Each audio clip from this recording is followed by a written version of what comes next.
নমস্কার, সমস্ত দর্শকদেরকে শুভেচ্ছা, অভিনন্দন, ভালোবাসা জানাই। একটা ভিডিও আমার চ্যানেলে নেই, একটা ছোট্ট ভিডিও না করলে নয়, সংক্ষেপ আকারে আনছি। লাভজনক স্বল্প দিনের একটা ভালো শাকের চাষ। এখন আমাকে অনেকে প্রশ্ন করছে কি যে কী শাক চাষ করবো স্যার, কী শাক চাষ করবো? তা নোটে শাক আছে, এই মুহূর্তে চাষ করতে পারেন, লাল বা সবুজ নোটে, বা কি বলবো কলমি শাক, হাইব্রিড কলমি দিতে পারেন, কেটে কেটে বিক্রি করবেন, বা আপনার পুঁই শাক করা যায় এখন, অবশ্যই চাষ করা যায়। কিন্তু নতুন একটা চাষ করুন, পাট শাকের চাষ। সেই নিয়ে একটা ছোট্ট আকারে বলবো আমি। এখানে কিন্তু পাটের বিস্তারিত আলোচনা হবে না, কারণ এটা অল্প দিনের, 40-45 দিন থেকে বিক্রি আরম্ভ করবেন, ওই 50-55 দিন 60 দিনে গিয়ে শেষ হয়ে যাবে। যাই হোক, অতএব পাটের আলোচনা হবে না, সংক্ষেপে শুধু বলি পাট শাকের ব্যাপারটা। এখন সত্যি সত্যি এটা লাভজনক চাষ। বিশেষ করে আমি কেউ কিছু মনে করবেন না দর্শক বন্ধুরা, বিশেষ করে ওপার বাংলার লোক যারা আছে না, সেই হিন্দু মুসলমান সবাই, ওরা পাট শাকটাকে এত প্রিয় শাক বলে মনে করে, এত খায়।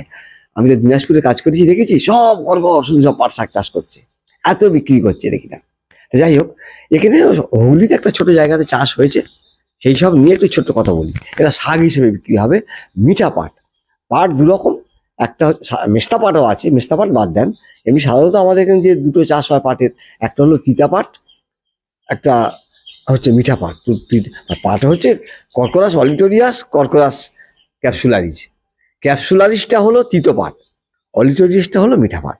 দেখি মিঠা পাটের বীজ বুনবেন এমনি লাইন হয়ে বুনলে ভালো হয়, আগাছাগুলো নিরাতে সুবিধা হয়, বা এমনি ব্রডকাস্টিং করতে পারেন, ছড়িয়েও দিতে পারেন। ছড়িয়ে বুনবেন বীজ।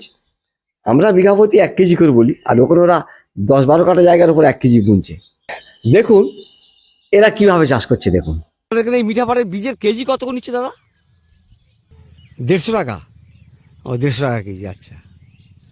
এ কটা বুনেছেন, কত 1 কেজি মতো? যাক, কেমন পাওয়া যায় দেখুন কেজি, ভালো।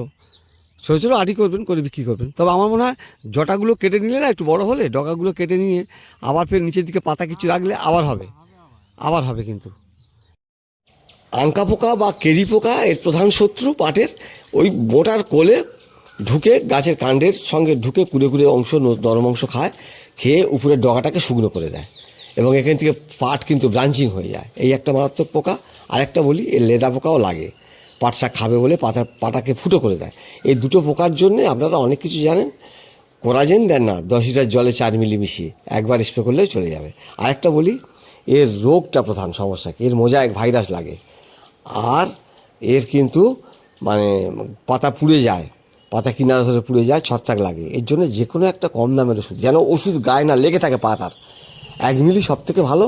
অ্যামিস্টার টপ বা নরিকো 1 মিলি দিয়ে দেবেন, গাছের পাতায় ওষুধ স্প্রে করেছেন বুঝতেও পারবে না, অথচ সমস্ত রোগ চলে যাবে। আরেকটা বলি, এর হলুদ মাকড় লাগে, আমাদের যেমন লাল মাকড় লাগে, এর হলুদ মাকড় লাগে, কিন্তু সাবধান। এই হলুদ মাকড়ের জন্য আপনার সব থেকে ভালো হবে অ্যাবাসিন বা অ্যাবাকটিন বা কাসিন, ওই অ্যাবামেকটিন গ্রুপের ওষুধ প্রতি লিটার জলে 1 মিলি মিশিয়ে একবার স্প্রে করবেন। অল্প দিনের ফসল, এই জন্য বেশি ওষুধে যেতে হবে না।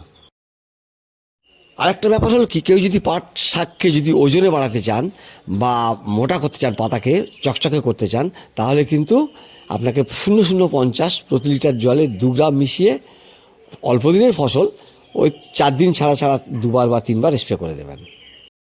মোটামুটি দেখলেন সংক্ষিপ্ত আকারে। এই চাষে যারা শাক চাষ করেন, এই চাষে নেমে পড়ুন, খারাপ না, ভালো হবে।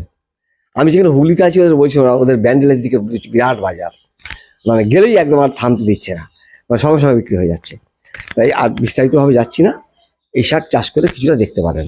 সকলকে শুভেচ্ছা, ভালোবাসা জানিয়ে শেষ করছি। নমস্কার, ধন্যবাদ।